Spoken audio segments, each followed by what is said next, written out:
ذہنی غلام رہنا ہے. فلاں بندے نے سڑک بنا دی، میں اس کے بوٹ پالش کروں گا. فلاں بندے نے میری بجلی لگوا دی، میں ساری زندگی اس کے سامنے جناب سلوٹ پیش کروں گا. یہ ذہنی غلامی سے نکلیں. ہمارا پیسہ ہے اور ہمیں سمجھ ہے ہم نے جو ٹیکس دیے ہیں ان ٹیکسوں کو ہم نے کس طرح بروئے کار لانا ہے، وہ تمام پلان ہمارے ذہن کے اندر ہے.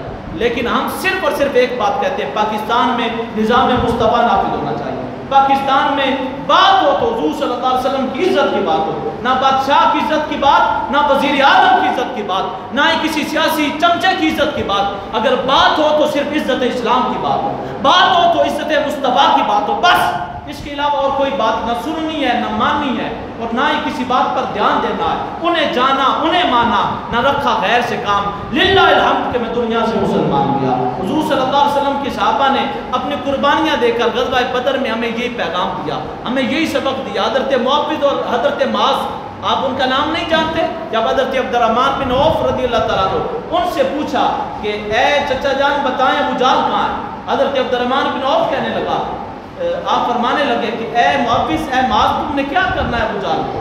تو دونوں بھتیجے عرض کرنے لگے، اے چچا جان ہم نے سنا ہے کہ وہ ابو جہل ہمارے مصطفیٰ کریم کو گالیاں دیتا ہے، اور جو حضور صلی اللہ علیہ وسلم سے دشمنی کرے، ہمارا مزاج یہ کہتا ہے یا وہ دنیا میں نہیں رہے گا یا ہم دنیا میں نہیں رہیں گے، یا اسے مار ڈالیں گے، اگر مار نہ سکے تو ہم خود کو شہید کروا ڈالیں گے، لیکن ہم اسے دنیا میں جیتا نہیں دیکھنا چاہتے. حضرت عبدالرحمن بن عوف کہتے ہیں ابھی یہی باتیں چل رہی تھی، ابو جہل تلوار لہراتا آیا اور میں نے دونوں ننھے سپاہیوں کو کہا، حضرت معاویہ کو کہا، حضرت معاذ کو کہا، دوڑو وہ سامنے ابو جہل ہے. تو حضرت معاویہ اور حضرت معاذ دونوں دوڑے اور ابو جہل پر دونوں نے ایسا وار کیا جیسے باز اپنے شکار پر کرتا ہے، وہیں پر اسے ڈھیر کیا. جب وہ گرا تو اس کا بیٹا اکرمہ آیا، اس نے زور سے وار کیا. حضرت معاذ کا ایک بازو وہ لڑک گیا. جب آپ آگے چلتے تھے تو وہ رکاوٹ بنتا تھا. نبی کے اس عاشق رسول نے، نبی کریم کی اس عاشق صادق نے اپنی تلوار سے اپنا وہ بازو جدا کیا، اور جدا کرنے کے بعد پھر آپ پروانہ وار آپ دوڑے اور اکرمہ بھاگ کر آگے نکلا، اور ابو جہل زمین پر گرا تھا، آخری سانسیں لے رہا تھا. حضرت عبداللہ بن مسعود کہتے ہیں میں اس کے سرانے پہنچا، میں نے اس کے سر کو کچل کر روند کر میں نے کہا تیرا نام یہ ابو جہل ہے؟ تو ہی اکڑ اکڑ کر کہتا تھا ہم ڈھونڈ ڈالیں گے، ہم یوں کر ڈالیں گے، یوں کر دیں گے، تو آج بتا تیری حالت کیا ہوئی. ابو جہل نے جب یہ کہا تو کہنے لگا کہ اس سے بڑی بات کوئی نہیں کہ تم نے اپنے قوم کے ایک آدمی کو مار دیا. مجھے افسوس اس بات کا ہے کہ مجھے وڈیروں نے نہیں مارا، مجھے کسانوں کے بیٹوں نے مارا، مجھے افراح کے بیٹوں نے مار دیا. تو اس وقت بھی اس نے تکبر کا اظہار کیا. تو حضور صلی اللہ تعالیٰ علیہ وسلم کے صحابی حضرت عبداللہ بن مسعود نے اس کے سر کو کچلا، اور جب بارگاہ رسالت مآب میں یہ خبر پہنچی، حضور صلی اللہ علیہ وسلم جب تمام قریش مکہ کے سردار مارے گئے، اور حضور صلی اللہ علیہ وسلم نے پہلے بتایا تھا، ابھی جنگ شروع نہیں ہوئی تھی، آپ چھڑی لے کر اشارہ کر کے کہتے تھے یہاں فلاں سردار مرے گا، یہاں پہ فلاں سردار مرے گا، یہاں پہ فلاں سردار مرے گا، یہاں پہ فلاں سردار مرے گا. اور یہ سیاستہ کی روایت ہے کہ حضور صلی اللہ علیہ وسلم نے جہاں جہاں پہ نشان اور پوائنٹ لگائے تھے، ایک کافر بھی کسی دوسری جگہ پہ نہیں مرا، ایک لکیر کے برابر بھی فاصلہ نہیں ہوا. جہاں پہ حضور نے فرمایا تھا اسی نقطے پر اس کافر کو موت آئی، وہیں پر اس کی لاش پڑی. تو حضور صلی اللہ علیہ وسلم جب تمام لاشوں سے گزرتے ہوئے ابو جہل کے پاس پہنچے تو حضور صلی اللہ علیہ وسلم نے فرمایا یہ میری امت کا فرعون ہے، یہ ابو جہل میری امت کا فرعون ہے، جس نے آخری وقت میں بھی غرور اور تکبر کا اظہار کیا، اور نبی کے صحابہ نے اس کے غرور کو کچل دیا، اور حضرت عبداللہ بن مسعود رضی اللہ تعالیٰ عنہ نے اس کا سر تن سے جدا کر دیا، اور تمام کے تمام کفار جب ان تمام قواصل جہنم کیا گیا.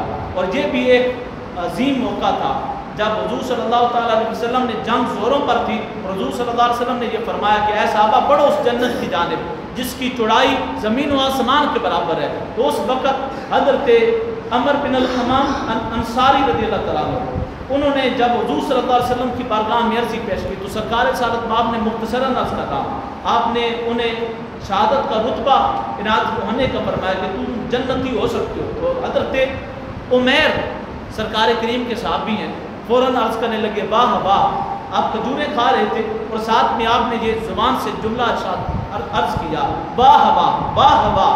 حضور صلی اللہ علیہ وسلم نے فرمایا عمیر تجھے کیا ہوا؟ میں نے ایک بشارت سنائی اور تو واہ واہ کہہ رہا ہے. حضور صلی اللہ علیہ وسلم کے صحابی عرض کرتے ہیں یا رسول اللہ میں نے واہ واہ اس وجہ سے کہی کہ میں ابھی یہاں پہ ہوں اور جنت میرا انتظار کر رہی ہے. میرا جی چاہتا ہے میں جلدی سے دوڑ کر جنت میں داخل ہو جاؤں. حضور صلی اللہ علیہ وسلم نے انہیں بھی جنتی ہونے کا مجھ جام فدا سنا. فرمایا عمیر دوڑو, جنت تمہارا انتظار کر رہی ہے, تم جنتی ہو. حضرت عمیر دوڑے, آپ نے کھجوریں وہیں پہ پھینکی اور کھجوریں پھینک کر آپ آگے بڑھے اور شہادت سے سرفراز ہوئے.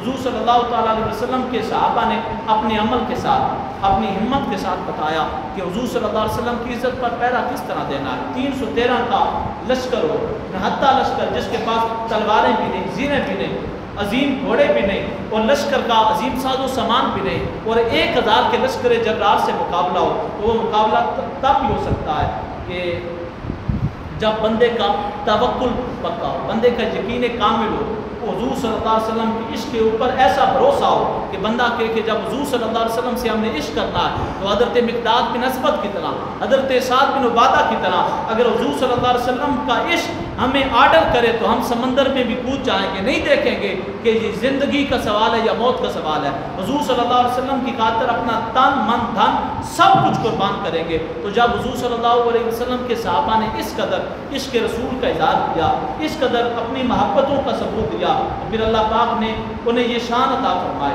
کہ سرکار کریم صلی اللہ علیہ وسلم کے صحابی 13 یا 14 کے قریب صحابہ صرف شہید ہوئے, اور 70 کے قریب وہ کفار مارے گئے جو قریش مکہ کے بڑے بڑے سردار اور بڑے بڑے مغرور کہلوائے جاتے تھے, وہ تمام کے تمام واصل جہنم ہوئے. اور اللہ پاک نے ان 13 یا 14 صحابہ کو جامع شہادت عطا فرمایا جو تمام کے تمام بدر کے میدان میں مدفون ہوئے.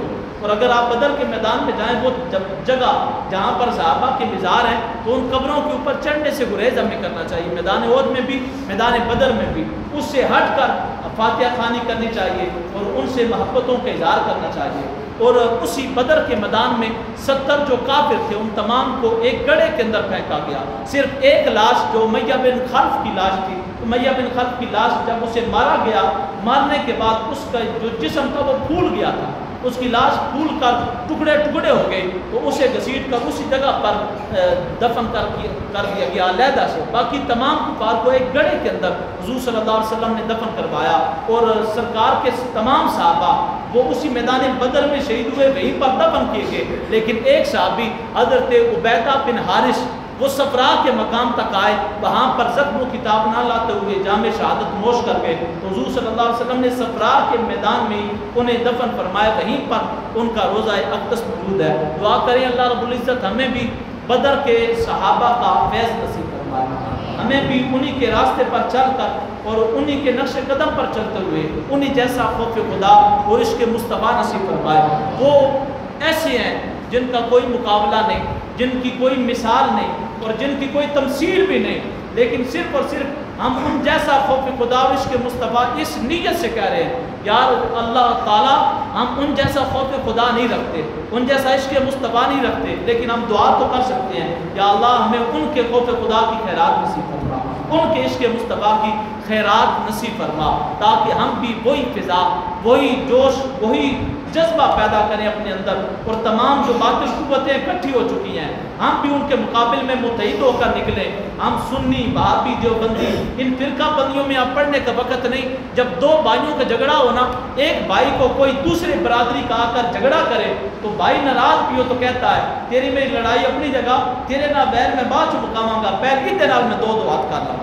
بندہ یہی کہتا ہے کہ میں اپنے بھائی کی عزت کی خاطر, بے شک یہ مجھ سے ناراض ہے, بے شک اس کا میرا زر زمین کا جھگڑا ہے, لیکن اس کے میرے جھگڑے یہ گھر کی بات ہے. گھر کے باہر سے اگر کوئی للکارے گا تو میں نکلوں گا, کیونکہ میرے خون کی عزت کا سوال ہے. اسی طرح ہی اب اسلام کی عزت کا سوال ہے. ہمارے اپنے جھگڑے بعد میں بے شک کرتے رہے, بعد میں فروئی مسائل پر گفتگو ہوتی رہے, اختلافات ہوتے رہے, بے شک آپس میں دشمنیاں کریں, لیکن ہاتھ جوڑ کر کہوں گا آج فرانس سمیت تمام یورپی ممالک, تمام قادیانی جو قوتیں ہیں, تمام یہودی طاقتیں ہیں, وہ تمام کی تمام ایک جگہ پہ اکٹھی ہو چکی ہیں. وہ ایک پلیٹ فارم پر کھڑے ہو کر بس نشانہ بنانا چاہتے ہیں, کسی سنی کو نہیں, کسی دیوبندی کو نہیں, کسی وہابی کو نہیں, کسی بھی اہل اسلام کو نہیں. ان کا نشانہ صرف اسلام ہے. وہ اسلام کو مرغوب اور مرعوب کرنا چاہتے ہیں, اسلام کا خاتمہ کرنا چاہتے ہیں. تو اس کے مقابلے میں اب ہمیں چند لمحوں کے لیے, چند سالوں کے لیے سنی بن کر نہیں, وہابی بن کر نہیں, دیوبندی بن کر نہیں, بلکہ مسلمان بن کر ایک پلیٹ فارم پہ جمع ہونا. ایک جھنڈے کے نیچے جمع ہونا ہے جس جھنڈے کے اوپر لکھا ہے لا الہ الا اللہ محمد رسول اللہ۔ دعا کریں اللہ پاک ہمیں باطل قوتوں کا مقابلہ کرنے کی توفیق عطا فرمائے، اللہ اسلام کو ایسی سربلندی اور فتح نصیب فرمائے کہ ہماری آنے والی نسلیں تمام قسم کی جو لا دینی قوتیں ہیں، تمام قسم کی لبرل اور سیکولر اور سوشلزم کے نام پر جو اسلام دشمن طاقتیں ہیں ان سے تمام طور پر ہماری امت محفوظ ہو جائے، ہماری نئی نسل محفوظ ہو جائے۔ اور میں تو یہ دعا کرتا ہوں اللہ پاک ہمارے اس گاؤں کو اور اس گاؤں کی آنے والی نسلوں کو اگر نصیب ہو تو جب امام مہدی علیہ السلام اعلان کریں جنگ کا، جہاد کا اور اسلام کی سربلندی کا، دعا کرتا ہوں ہمارے گاؤں میں ایک بھی ایسا فرد نہ ہو جو ان کے مخالف کھڑا ہو۔ میرا جی کرتا ہے ہم میں سے ہر بندہ غلام مہدی بن جائے اور ہمارا پورا یہ گاؤں غلامان مہدی کے لقب سے سرفراز ہو جائے۔ آمین۔